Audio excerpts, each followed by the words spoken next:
First টেস্টে সামি ভাই আমরা দেখেছি তানজিদ তামিমের সেঞ্চুরি, এবং অস্ট্রেলিয়ার মাঠে যদি বলি তারও ফার্স্ট টেস্ট 100, এবং বাংলাদেশের যদি বলি ফার্স্ট ইনিংসের যে বড় স্কোরটা তারই সেঞ্চুরি, নাজমুল হোসেন শান্তর একটা 50 ঊর্ধ্বটা রান, এরপরে লোয়ার অর্ডারে মিরাজের রান, সব কিছু মিলেই কিন্তু আসলে বাংলাদেশ একটা ভালো চ্যালেঞ্জিং স্কোর দাঁড় করাতে পেরেছে। তানজিদ তামিমকে আপনি আপনার দৃষ্টিকোণ থেকে কতটা দেখেন যে আসলে কেমন ভালো খেলেছে তানজিদ তামিম? বান্না ভাই, ইফ ইউ ক্যান রিমেম্বার, আমি এই টেস্ট শুরুর স্কোয়াড ঘোষণারও আগে আমি একটা কন্টেন্ট করেছিলাম যে মিচেল স্টার্কের মতো বোলারকে ফেস করার জন্য বাংলাদেশের ট্রেডিশনাল ওপেনিং সেটআপে হবে না, they should bring Tanzid Hasan Tamim and Soumya Sarkar as well. এবং পরবর্তী সময় সিলেক্টররা দুজনকে স্কোয়াডে নিয়েছেন, যদিও প্রথম টেস্টটা সৌম্য সরকার খেলেন নাই।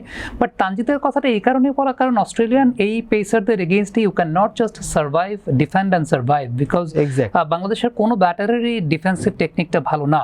So whatever the condition is, when you are facing bowlers like Mitchell Starc and Pat Cummins or Josh Hazlewood, you have to play your shots.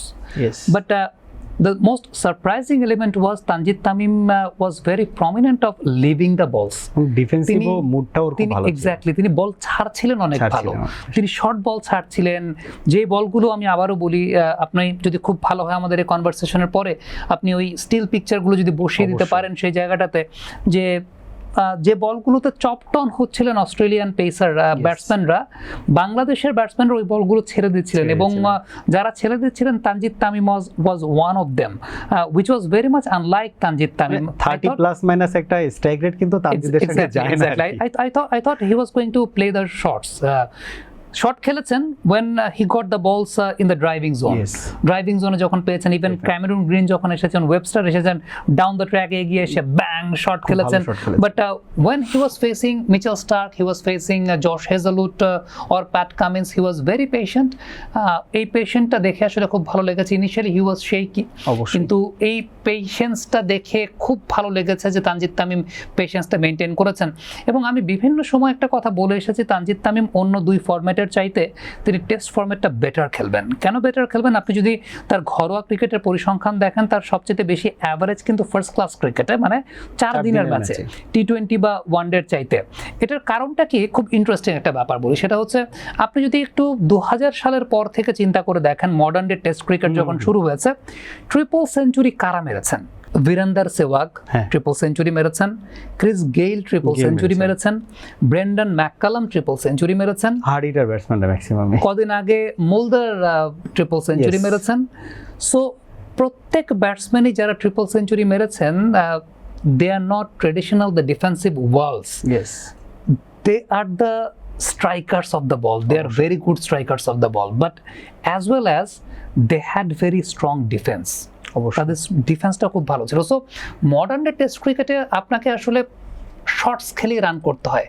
বাংলাদেশের ক্রিকেটেও যদি আপনি চিন্তা করে দেখেন, আমি এটা গত 2 বছর ধরে বলে আসছি, যখন সাদমান এবং জয়ের উপর ইনভেস্ট করা হচ্ছে, বাংলাদেশের টেস্ট ক্রিকেটে টপ অর্ডার যখনই রান পেয়েছে বা যারাই সফল হয়েছেন, প্রত্যেকে কিন্তু they were very much prominent of playing their shots, that's why they were successful. Starting from Mohammad Ashraful, Mohammad Ashraful used to play his shots, তিনি শর্টস খেলতেন। Just remember his 158। Habibul Bashar Sumon, এই প্রজন্ম হয়তো বা দেখে নাই, but Habibul Bashar Sumon used to score 80% of his runs in boundaries. Short ball দিলে hook shot তিনি খেলতেন, মিস্টার 50, তিনি কুইক একটা 50 করে দিয়ে ফেলতেন।